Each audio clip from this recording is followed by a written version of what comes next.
ಅಖಿಲ ಭಾರತ ವೀರಶೈವ ಲಿಂಗಾಯತ ಮಹಾಸಭಾ ಗಜೇಂದ್ರಗಡ ತಾಲೂಕಾ ಘಟಕ ಹಾಗೂ ರೋಣ ತಾಲೂಕಾ ಘಟಕ ಜಂಟಿ ಸಂಯುಕ್ತ ಆಶ್ರಯದಲ್ಲಿ ಈ ಒಂದು ಸಭೆಯನ್ನು ಕರೆಯಲಾಗಿದೆ. ಈ ಸಭೆಗೆ ಆಗಮಿಸಿರ್ತಕ್ಕಂಥ ಯಾವತ್ತು ಎಲ್ಲ ಮಾಧ್ಯಮದ ಮಿತ್ರರಿಗೆ ಹೃತ್ಪೂರ್ವಕವಾದಂಥ ಸ್ವಾಗತವನ್ನು ಈ ಸಂದರ್ಭದಲ್ಲಿ ನಾನು ಕೊಡ್ತಾ ಇದ್ದೆ. ಈಗಾಗಲೇ ತಮಗೆಲ್ಲರಿಗೂ ಗೊತ್ತಿರುವ ಹಾಗೆ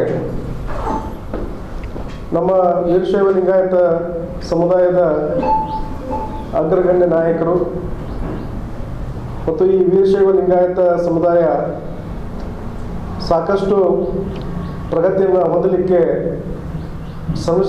ಶ್ರಮಪಟ್ಟಿರ್ತಕ್ಕಂಥ ಮತ್ತು 4 ಬಾರಿ ಶಾಸಕರಾಗಿ ಅನೇಕ ನಿಗಮ ಮಂಡಳಿಗಳ ಅಧ್ಯಕ್ಷರಾಗಿ ಸಾಕಷ್ಟು ಕೆಲಸವನ್ನು ಮಾಡಿರ್ತಕ್ಕಂಥ ಸನ್ಮಾನ್ಯ GS ಪಾಟೀಲ್ರವರಿಗೆ ಕರ್ನಾಟಕ ಸರ್ಕಾರ ಸಚಿವ ಸ್ಥಾನವನ್ನು ಕೊಡಬೇಕು ಅಂತ ಹೇಳಿ ಹಕ್ಕೊತ್ತಾಯವನ್ನು ಮಾಡಲಿಕ್ಕೆ ಈ ಒಂದು ಸಭೆಯನ್ನು ಕರೆದಿದ್ದೇವೆ.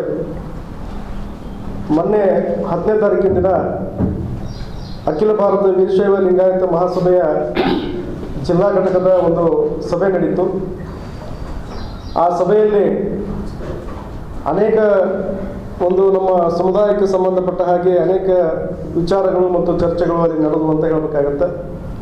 ಅದೇ ರೀತಿಯಾಗಿಯೂ ಕೂಡ ನಮ್ಮ ಸಮುದಾಯದ ನಾಯಕರು ಆಗಿರ್ತಕ್ಕಂಥ GS ಪಾಟೀಲ್ರವರಿಗೆ ಸಚಿವ ಸ್ಥಾನವನ್ನು ಕೊಡಬೇಕು ಅನ್ನೋ ವಿಚಾರವಾಗಿಯೂ ಕೂಡ ಅಲ್ಲಿ ಸಾಕಷ್ಟು ಚರ್ಚೆಗಳು ನಡೆದು ಜಿಲ್ಲಾ ಕಮಿಟಿಯವರು ನಾವು ಒಳಗೊಂಡ ಹಾಗೆ ಇಲ್ಲ, ಇದಕ್ಕೆ ನಮ್ಮ ಸಂಪೂರ್ಣವಾದಂಥ ಒಂದು ಇದಕ್ಕೆ ನಮ್ಮ ಬೆಂಬಲ ಐತಿ. ಸರ್ಕಾರ ನಮ್ಮ ಗದಗ ಜಿಲ್ಲೆಯ ಏಕೈಕ ಲಿಂಗಾಯತ ಶಾಸಕರಾಗಿರ್ತಕ್ಕಂಥ ಸನ್ಮಾನ್ಯ ಶ್ರೀ GS ಪಾಟೀಲ್ರವರಿಗೆ ಮಂತ್ರಿ ಸ್ಥಾನವನ್ನು ಕೊಡಲೇಬೇಕು ಅನ್ನುವಂಥ ನಿರ್ಣಯವನ್ನು ಜಿಲ್ಲಾ ಸಮಿತಿಯಲ್ಲಿ ಕೈಗೊಳ್ಳಲಾಯಿತು ಅನ್ನುವಂಥ ಒಂದು ವಿಚಾರವನ್ನು ತಮ್ಮ ಗಮನಕ್ಕೆ ನಾನು ತರ್ತಾ ಇದ್ದೇನೆ. ಅದರ ಜೊತೆಗೆ ಇವತ್ತಿನ ದಿನ ಈ ಒಂದು ಸುದ್ದಿಗೋಷ್ಠಿಯನ್ನು ಕರೆದಿರ್ತಕ್ಕಂಥ ಒಂದು ಮುಖ್ಯ ವಿಚಾರ ಏನಂತಂದರೆ, ಇನ್ನಷ್ಟು ಸರ್ಕಾರದ ಮೇಲೆ ಒಂದು ಒತ್ತಡವನ್ನು ಹಾಕಲಿಕ್ಕೆ ನಮ್ಮ ಲಿಂಗಾಯತ ಕೋಟಾದಡಿ ಏನು ನೀವು ಈಗಾಗಲೇ ಸಚಿವ ಸ್ಥಾನವನ್ನು ಕೊಡಬೇಕಂತೇನು ತೀರ್ಮಾನಗಳನ್ನು ಮಾಡಿದ್ದೇವೆ. ಕಳೆದ ಸನ್ಮಾನ್ಯ ಶ್ರೀ ಸಿದ್ದರಾಮಯ್ಯನವರ ನೇತೃತ್ವದ ಸರ್ಕಾರದಲ್ಲಿ 7 ಜನ ಲಿಂಗಾಯತರಿಗೆ ನೀವು ಸಚಿವ ಸ್ಥಾನವನ್ನು ಕೊಟ್ಟಿದ್ರಿ. ನಾವು ಆ ಸಂಖ್ಯೆಯನ್ನು ಹೆಚ್ಚು ಮಾಡಬೇಕು ಅನ್ನುವಂಥ ಒತ್ತಾಯವನ್ನು ಮಾಡೋದ್ರ ಜೊತೆಗೆ, ಅಂದರೆ ಆ ಸಂಖ್ಯೆಯನ್ನು 9 ಆದರೂ ಆ ಸಂಖ್ಯೆಯನ್ನು ಮಾಡಬೇಕು. ಯಾಕಂದರೆ ಒಂದು ದೊಡ್ಡ ಸಮುದಾಯ ಕರ್ನಾಟಕದಲ್ಲಿ, ಒಂದು ವೀರಶೈವ ಲಿಂಗಾಯತ ಸಮುದಾಯ ಒಂದು ದೊಡ್ಡ ಸಮುದಾಯ. ಆ ಸಮುದಾಯದ ಜನಸಂಖ್ಯೆಗೆ ಅನುಗುಣವಾಗಿ ನೀವು ಸ್ಥಾನಮಾನಗಳನ್ನು ಕೊಡಬೇಕು ಅನ್ನುವಂಥ ಒಂದು ಒತ್ತಾಯವನ್ನು ಈ ಸಂದರ್ಭದಲ್ಲಿ ನಾವು ಮಾಡ್ತಾ ಇದ್ದೇವೆ. ಅದ್ರ ಜೊತೆಗೆ ಆ ಸಂಖ್ಯೆಗಳನ್ನು ಹೆಚ್ಚು ಮಾಡಬೇಕು. ಅದ್ರ ಜೊತೆಗೆ ಗದಗ ಜಿಲ್ಲೆಯ ಏಕೈಕ ಲಿಂಗಾಯತ ಒಂದು ಶಾಸಕರಾಗಿರ್ತಕ್ಕಂಥ GS ಪಾಟೀಲ್ರವರಿಗೆ ಒಂದು ಸಚಿವ ಸ್ಥಾನವನ್ನು ಕೊಡಬೇಕು ಅಂತಂತೇಳಿ ನಾವು ಇವತ್ತು ಒತ್ತಾಯ ಮಾಡಲಿಕ್ಕೆ, ಮತ್ತು ನಂತರದಲ್ಲಿ ಅಂದರೆ ಈಗ ತಾನೇ ನಾವು ಒಂದು ಸಭೆಯನ್ನು ನಡೆಸಿದ್ವಿ. ಸಭೆ ನಡೆಸಿದ್ರ ಭಾಗವಾಗಿ ಮುಂಬರ್ತಕ್ಕಂಥ 20ನೇ ತಾರೀಕಿನ ದಿವಸ ನಮ್ಮ ಗಜೇಂದ್ರಗಡ ಮತ್ತು ರೋಣದ ಅಖಿಲ ಭಾರತ ವೀರಶೈವ ಲಿಂಗಾಯತ ಮಹಾಸಭೆಯ ಒಂದು ನೇತೃತ್ವದಲ್ಲಿ ಒಂದು ಜಿಲ್ಲೆಯಲ್ಲಿ ಅಂದರೆ ಗದಗಿನಲ್ಲಿ ಗಾಂಧಿ ಸರ್ಕಲ್ನಲ್ಲಿ ಒಂದು ಹೋರಾಟವನ್ನು ಹಮ್ಮಿಕೊಳ್ತಕ್ಕಂಥ ಒಂದು ತೀರ್ಮಾನವನ್ನು ನಾವು ಕೈಗೊಂಡಿದ್ದೀವಿ ಅನ್ನುವಂಥ ವಿಚಾರವನ್ನು ಈ ಸಂದರ್ಭದಲ್ಲಿ ತಮ್ಮ ಗಮನಕ್ಕೆ ನಾವು ತರ್ತಾ ಇದ್ದೇವೆ. ಭಾಗವಾಗಿ ಇನ್ನಷ್ಟು ಈ ವಿಚಾರಗಳ ಕುರಿತು ನಮ್ಮ ರೋಣದ ಅಖಿಲ ಭಾರತ ವೀರಶೈವ ಲಿಂಗಾಯತ ಮಹಾಸಭೆಯ ಅಧ್ಯಕ್ಷರಾಗಿರ್ತಕ್ಕಂಥ ಶ್ರೀ ಅನಿಲ್ ತೆಗ್ಗಿನಕೆರೆ ಅವರು ಮಾತಾಡಬೇಕಂತೇಳಿ ಕೇಳ್ಕೊತಾ ಇದ್ದೇವೆ. ನಾವು ಕೂಡ ಒತ್ತಾಯವನ್ನು ಮಾಡ್ತಿದ್ವಿ. ಈ ಹಿನ್ನೆಲೆಯಲ್ಲಿ ಗಜೇಂದ್ರಗಡ ತಾಲೂಕು ಘಟಕ ಮತ್ತು ರೋಣ ತಾಲೂಕು ಘಟಕಗಳು ಮುಖ್ಯವಾಹಿನಿ ಬಂದು ಗದಗಿನಲ್ಲಿ ಈಗಾಗಲೇ ನಾವು ಜಂಟಿ ತಾಲೂಕು ಘಟಕದ ಒಂದು ಸಭೆಯಲ್ಲಿ ನಿರ್ಧಾರ ಮಾಡಿದ ಹಾಗೆ ದಿನಾಂಕ 20ನೇ ತಾರೀಕಿನಂದು ಗದಗಿನ ಗಾಂಧಿ ಸರ್ಕಲ್ನಿಂದ ನಾವೊಂದು ಪ್ರತಿಭಟನೆ ಕಾರ್ಯಕ್ರಮವನ್ನು ಈಗಾಗಲೇ ವೀರಶೈವ ಲಿಂಗಾಯತ ಸಮುದಾಯದ ಏಕೈಕ ಶಾಸಕರಾಗಿರ್ತಂಥ ಸನ್ಮಾನ್ಯ GS ಪಾಟೀಲ್ರಿಗೆ ಮಂತ್ರಿ ಸ್ಥಾನ ನೀಡಬೇಕು ಅಂತೇಳಿ ಅವತ್ತು ನಾವು ಒಕ್ಕೊಲದಿಂದ ಅವತ್ತು ಪ್ರತಿಭಟನೆ ಮುಖಾಂತರ ಸರ್ಕಾರವನ್ನು ಮತ್ತು ಕಾಂಗ್ರೆಸ್ ಪಕ್ಷವನ್ನು ಇವತ್ತು ನಾವು ಆಗ್ರಹ ಮಾಡುವಂಥ ಒಂದು ತೀರ್ಮಾನವನ್ನು ಇವತ್ತು ನಾವು ಈ ಸಭೆ ಒಳಗೆ ಕೈಗೊಂಡಿದ್ದೀವಿ.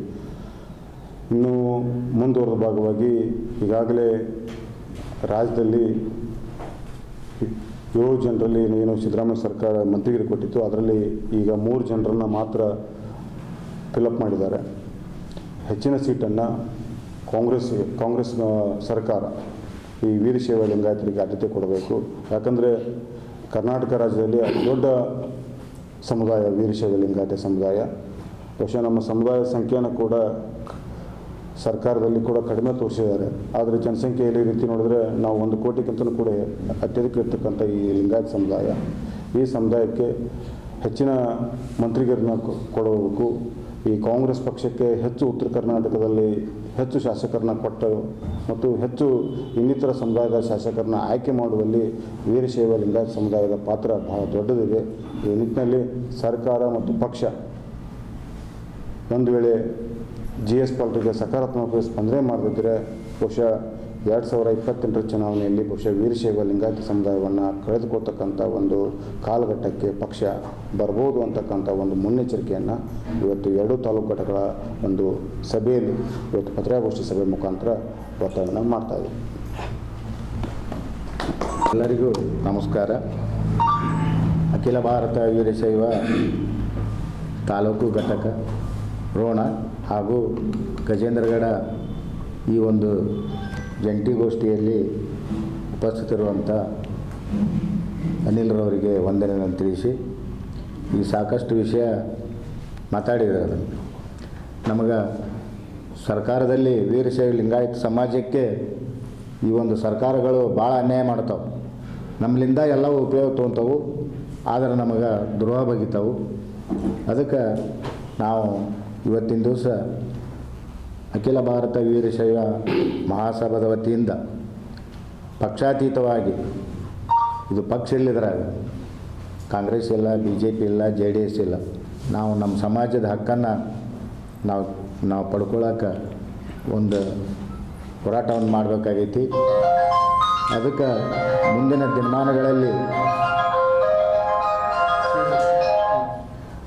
ದಿನಮಾನಗಳಲ್ಲಿ ಸಚಿವ ಸಂಪುಟದ ಒಂದು ವಿಸ್ತರಣೆಯಲ್ಲಿ ನಮ್ಮ ತಾಲೂಕಿನ ಜನಪ್ರಿಯ ಶಾಸಕರಾದಂಥ ಸನ್ಮಾನ್ಯ ಶ್ರೀ GS ಪಾಟೀಲ್ರಿಗೆ ಒಂದು ಸಚಿವ ಸ್ಥಾನವನ್ನು ಖಂಡಿತವಾಗಿ ಕೊಡಲೇಬೇಕು. ನಮ್ಮ ಅನಿಲರು ಹೇಳಿದ ಹಾಗೆ ಈ ಒಂದು ಸಚಿವ ಸಂಪುಟ ಸಭೆಯಲ್ಲಿ ಈ ನಮ್ಮ ರೋಣ ಮತಕ್ಷೇತ್ರಕ್ಕೆ ಸಚಿವ ಸ್ಥಾನ ಸಿಗದೇ ಇದ್ದರೆ ಮುಂದಿನ ದಿನಮಾನಗಳಲ್ಲಿ ಬರೋ ಒಂದು ಇಲೆಕ್ಷನ್ನಲ್ಲಿ ಇದರ ಒಂದು ಪಾಠವನ್ನು ಕಾಂಗ್ರೆಸ್ ಪಕ್ಷ ಪಡ್ಕೋಬೇಕಾಗತ್ತೆ. ಮುಂದೆ ಹಂಗಾಗಬಾರ್ದು. ಅದಕ್ಕೆ ದಯವಿಟ್ಟು ಮಾನ್ಯ ಮುಖ್ಯಮಂತ್ರಿಗಳಿಗೆ ಒಂದು ವಿನಂತಿ ಮಾಡಿಕೊಳ್ಳೋದೇನಂತಂದ್ರೆ, ನಮ್ಮ ವೀರಶೈವ ಸಮಾಜದ ಅಗ್ರಗಣ್ಯ ವ್ಯಕ್ತಿಯಾದಂಥ ಮಾನ್ಯ ಶ್ರೀ GS ಪಾಟೀಲ್ ಸಾಹೇಬರಿಗೆ ಈ ಒಂದು ಸಚಿವ ಸಂಪುಟ ವಿಸ್ತರಣೆ ಮಾಡುವಂಥ ಸಮಯದಲ್ಲಿ ಖಂಡಿತವಾಗಿಯೂ ಸಚಿವ ಸ್ಥಾನ ನೀಡಬೇಕು. ಅದಕ್ಕೆ ನಾವು ಮುಂದೆ 20ನೇ ತಾರೀಕಿಗೆ ಪಕ್ಷಾತೀತವಾಗಿ ಸಮಾಜದ ಅಂದ್ರೆ ಅಖಿಲ ಭಾರತ ವೀರಶೈವ ಸಮಾಜದ ವತಿಯಿಂದ ಗದಗಿನಲ್ಲಿ ಒಂದು ಪ್ರತಿಭಟನೆಯ ಕಾರ್ಯಕ್ರಮವನ್ನು ಹಮ್ಮಿಕೊಂತೀವಿ. ಅಷ್ಟರೊಳಗೆ ಒಂದು ಏನಾರ ತಾವು ಒಂದು ಸಿಹಿ ಸುದ್ದಿಯನ್ನು ಕೊಡ್ಬೇಕಂತ ಒಂದು ಈ ಪಕ್ಷಕ್ಕೆ ಕೇಳ್ಕೊಳ್ತಾ ನಮ್ಮ ರೋಣ ಮತಕ್ಷೇತ್ರಕ್ಕೆ ಸಚಿವ ಸ್ಥಾನವನ್ನು ನೀಡಬೇಕಂತೇಳಿ ಆಗ್ರಹಿಸಿ ನಾನು 2 ಮಾತು ಮುಗಿಸ್ತೀನಿ. ವೇದಿಕೆಯ ಮೇಲೆ ಆಸೀನರಾಗಿರ್ತಕ್ಕಂಥ ರೋಣ ತಾಲೂಕಿನ ಅಖಿಲ ಭಾರತ ವೀರಶೈವ ಲಿಂಗಾಯತ ಮಹಾಸಭಾದ ಅಧ್ಯಕ್ಷರಾಗಿರ್ತಕ್ಕಂಥ ಅನಿಲ್ ತೆಗ್ಗಿನಕೇರಿ ಅವರೇ, ಗಜೇಂದ್ರಗಡ ತಾಲೂಕಿನ ಅಧ್ಯಕ್ಷರಾಗಿರ್ತಕ್ಕಂಥ ಚೌಡಿ ಸಹೋದರರೇ, ಜಿಲ್ಲಾ ಘಟಕದ ಮಹಿಳಾ ಘಟಕದ ಅಧ್ಯಕ್ಷರಾಗಿರ್ತಕ್ಕಂಥ ರೇವಡಿ ಸಹೋದರಿಯರೇ, ಇಲ್ಲಿ ಸೇರಿರ್ತಕ್ಕಂಥ ಎಲ್ಲ ಅಖಿಲ ಭಾರತ ವೀರಶೈವ ಲಿಂಗಾಯತದ ಸಮಾಜದ ಮುಖಂಡರ ಅಂತರಾತ್ಮಕ್ಕೆ ನಮಸ್ಕರಿಸಿ, ಪತ್ರಿಕಾಕರ್ತರಿಗೂ ಕೂಡ ನಮಸ್ಕರಿಸಿ, ಆತ್ಮೀಯರೇ, ನಮ್ಮ ರೋಣ ತಾಲೂಕಿಗೆ ಕಾಂಗ್ರೆಸ್ ಸರ್ಕಾರವು 52 ವರ್ಷಗಳಿಂದ ಕೂಲಿ ಕೊಟ್ಟಿಲ್ಲ. ಅಂದಾನಪ್ಪ ದೊಡ್ಡಮೇಟಿ ಅವರು ಮಂತ್ರಿ ಆದ ನಂತರ ಇಲ್ಲಿ ತನಕ ನಾವು ಕಾಂಗ್ರೆಸ್ ಪಕ್ಷಕ್ಕೆ ಮತ ಅಷ್ಟೇ ಹಾಕಿವಿ, ಆದರೆ ನಮ್ಗೆ ಅವರು ಯಾವುದೇ ರೀತಿಯಾಗಿರ್ತಕ್ಕಂಥ ಸ್ಥಾನಮಾನವನ್ನು ಕೊಟ್ಟಿರೋದಲ್ಲ ಒಂದು ಹೇಳಲಿಕ್ಕೆ ನಮ್ಮ ವೀರಶೈವ ಲಿಂಗಾಯತ ಸಮಾಜದವರಿಗೆ ಭಾಳಷ್ಟು ನೋವಿನ ಸಂಗತಿಯಾಗಿದೆ. ಆದಾಗ್ಯೂ ಕೂಡ ನಮ್ಮ ಜಿ ಎಸ್ ಪಾಟೀಲ್ ಸಾಹೇಬರು ಲಿಂಗಾಯತ ಸಮಾಜಕ್ಕೆ ಅನೇಕ ಕಾರ್ಯಗಳನ್ನು ಮಾಡಿದ್ದು ಉದಾಹರಣೆಗಳಿವೆ. ರಂಭಾಪುರಿ ಪೀಠದ ದಸರಾ ದರ್ಬಾರ್ ಅಬ್ಬಿಗೇರಿಯಲ್ಲಿ ನಡೆದಿರ್ತಕ್ಕಂಥ ಕಾರ್ಯಕ್ರಮದೊಳಗೆ ಮುಂಚೂಣಿಯಲ್ಲಿ ನಿಂತು ಆ ಒಂದು ದಸರಾ ದರ್ಬಾರವನ್ನು ಯಶಸ್ವಿಯಾಗಿ ಗೊಳಿಸಿದಿರ್ತಕ್ಕಂಥ ಕೀರ್ತಿ ಜಿ ಎಸ್ ಪಾಟೀಲ್ ಸಾಹೇಬರಿಗೆ ಸಲ್ಲುತ್ತಾ. ಅದೇ ರೀತಿ ಅಣ್ಣನ ಮಹಾಸ್ವಾಮೀಜಿಯವರ ಮಠಕ್ಕೂ ಕೂಡ ಅವರು ಉಪಾಧ್ಯಕ್ಷರಾಗಿ ಕೋಟ್ಯಾಂತರ ಹಣವನ್ನು ಕೂಡ ಕೊಡಿಸ್ತಾರೆ. ಅದೇ ರೀತಿ ಅನೇಕ ಶೈಕ್ಷಣಿಕ ಸಂಸ್ಥೆಗಳು, ಶಿವಯೋಗ ಮಂದಿರ, ಅಲ್ಲಿನೂ ಕೂಡ ಉಪಾಧ್ಯಕ್ಷರಾಗಿ ಸೇವೆಯನ್ನು ಸಲ್ಲಿಸ್ತಾ ಇದ್ದಾರೆ. ಇಂಥ ಒಬ್ಬ ವೀರಶೈವ ಲಿಂಗಾಯತ ಮುಖಂಡತ್ವವುಳ್ಳಂಥ ಒಬ್ಬ ವ್ಯಕ್ತಿತ್ವವುಳ್ಳಂಥ ವ್ಯಕ್ತಿಗೆ ಅವರು ಸಚಿವ ಸ್ಥಾನವನ್ನು ಕೊಡದಿದ್ರೆ ನಮ್ಮ ಡಿ ಕೆ ಶಿವಕುಮಾರರ ಸಚಿವ ಸಂಪುಟ ಸಂಪೂರ್ಣ ಸಚಿವ ಸಂಪುಟ ಅದು ಆಗೋದಿಲ್ಲ. ಜೆ ಎಸ್ ಪಾಟೀಲರು ಅದರೊಳಗೆ ಕುಂತಾಗ ಮಾತ್ರ ಅದೊಂದು ಸಂಪೂರ್ಣವಾದಂಥ ಸಚಿವ ಸಂಪುಟ ಆಗತ್ತಾ. ಆ ದಿಶೆಯೊಳಗೆ ಅವರು ಚಿಂತನೆಯನ್ನು ಮಾಡಿ ನಮ್ಮ ತಾಲೂಕಿಗೆ ಆಗಿರ್ತಕ್ಕಂಥ 52 ವರ್ಷಗಳಿಂದ ಕಾಂಗ್ರೆಸ್ಸಿನಿಂದ ಆಗಿರ್ತಕ್ಕಂಥ ಅನ್ಯಾಯವನ್ನು ಸರಿಪಡಿಸುವಂಥ ಈ ಸದ್ಯ ಅವರು ಒಂದು ವೇಳೆ ಬಂದಿರುವುದು ನಮ್ಮ ಡಿ ಕೆ ಶಿವಕುಮಾರ್ ಸಾಹೇಬರಿಗೆ. ಅದಕ್ಕಾಗಿ ನಮ್ಮ ಜಿ ಎಸ್ ಪಾಟೀಲ್ ಸಾಹೇಬರಿಗೆ ಅವರು ಮಂತ್ರಿ ಸ್ಥಾನವನ್ನು ಕೊಡಲೇಬೇಕು ಅಂತ ಎರಡೂ ತಾಲೂಕಿನ ಸಮಾಜ ಬಾಂಧವರು ಒಕ್ಕೋರಿನಿಂದ ನಾವು ಕೇಳ್ತಾ ಇದ್ದೇವೆ. ನಮ್ಮ ಅಧ್ಯಕ್ಷರುಗಳು ಹೇಳಿದ ಹಾಗೆ ಅಕಸ್ಮಾತ್ತಾಗಿ ಜಿ ಎಸ್ ಪಾಟೀಲ್ ಸಾಹೇಬರಿಗೆ ಅವರು ಸಚಿವ ಸ್ಥಾನವನ್ನು ಕೊಡದೇ ಇದ್ದರೆ ಮುಂದಿನ ದಿನಮಾನದಲ್ಲಿ ಕಾಂಗ್ರೆಸ್ ಪಕ್ಷಕ್ಕೆ ದೊಡ್ಡ ಹೊಡೆತ ಬೀಳುವುದರಲ್ಲಿ ಸಂಶಯವಿಲ್ಲ ಅನ್ನೋದನ್ನು ಕೂಡ ಉನ್ನತ ಮಟ್ಟದವರು ಅವರು ಮನಗಾಣಬೇಕು ಅನ್ನುವಂಥದ್ದನ್ನು ಹೇಳಿ, ನಿಷ್ಠಾವಂತ ವ್ಯಕ್ತಿಗಳಿಗೆ ಅಧಿಕಾರವನ್ನು ಕೊಟ್ಟಾಗ ಅದು ಪ್ರಯೋಜನ ಆಗುತ್ತಾ ಅನ್ನುವಂಥದ್ದನ್ನು ಹೇಳೋದ್ರ ಜೊತೆಗೆ ನಮ್ಮ ಜಿ ಎಸ್ ಪಾಟೀಲ್ ಸಾಹೇಬರಿಗೆ ಅವರು ಖಂಡಿತವಾಗಿ ಈ ಸಲ ಸಚಿವ ಸ್ಥಾನವನ್ನು ಕೊಟ್ಟೇ ತೀರಬೇಕು. ಅದರ ಪ್ರಯುಕ್ತ 20ನೇ ತಾರೀಕಿಗೆ ನಡೆಯುವಂಥ ಜಿಲ್ಲಾ ಮಟ್ಟದೊಳಗೆ ಒಂದು ಬಹಿರಂಗವಾಗಿರ್ತಕ್ಕಂಥ ಪ್ರತಿಭಟನಾ ಸಭೆಯೊಳಗೂ ನಾವೆಲ್ಲರೂ ಭಾಗವಹಿಸಬೇಕು ಅನ್ನುವಂಥದ್ದನ್ನು ಹೇಳೋದ್ರ ಜೊತೆಗೆ ಮಾತನಾಡಲಿಕ್ಕೆ ಅವಕಾಶ ಮಾಡಿಕೊಟ್ಟಿರ್ತಕ್ಕಂಥ ನಿಮಗೂ ಮತ್ತು ಪತ್ರಿಕಾ ಮಾಧ್ಯಮದವರಿಗೂ ನಮಸ್ಕರಿಸಿ 4 ಮಾತಿಗೆ ವಿರಾಮ ನೀಡ್ತೇನೆ. ಇನ್ನೊಂದು 2 ವಿಷಯಗಳನ್ನು ನಾವು ಬಿಟ್ಟಿವಿ. ಈಗ ಸನ್ಮಾನ್ಯ ಜಿ ಎಸ್ ಪಾಟೀಲ್ ಸಾಹೇಬರು ಕೇವಲ ನಮ್ಮ ಗದಗ ಜಿಲ್ಲೆಗೆ ಅಷ್ಟೇ ಬೇಕಾದಂಥ ವ್ಯಕ್ತಿ ಅಲ್ಲ.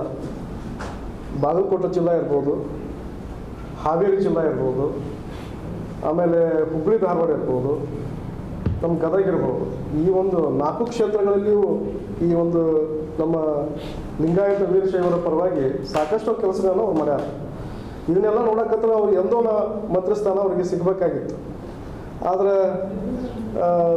ಯಾಕೋ ಅದನ್ನು ಹೈಕಮಾಂಡ್ನವರು ಇಲ್ಲಿ ತನಕ ಪರಿಗಣಿಸದೇ ಇರತಕ್ಕಂಥದ್ದು ನಮಗಂತೂ ಭಾಳ ಎಲ್ಲ ಬೇಜಾರು ತಂದಿತ್ತು. ಮತ್ತು ಇನ್ನೊಂದು